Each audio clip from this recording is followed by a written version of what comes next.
একটু বলছো না মিথ্যে কথা, তোমার অবস্থা খারাপ হতে গেছে। না না, মিথ্যে কথা বলে আমার কি লাভ? সরকারি চাকরি করে না, আমি মিথ্যে কথাও বলি না।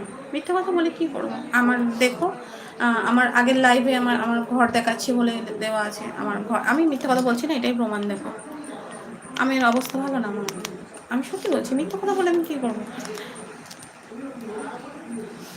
হ্যাঁ হ্যাঁ, না না না, কোনো কোনো কিছু ভুল নেই। আহ, মিথ্যে বলা, মিথ্যে বলার প্রয়োজন নেই। মিথ্যে বলে আমি কি পাবো?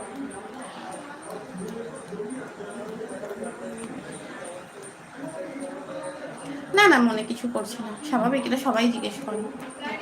তুমি এই প্রথম বলে সরকারি চাকরি করে কিনা, তো সেই জন্য আমি বললাম।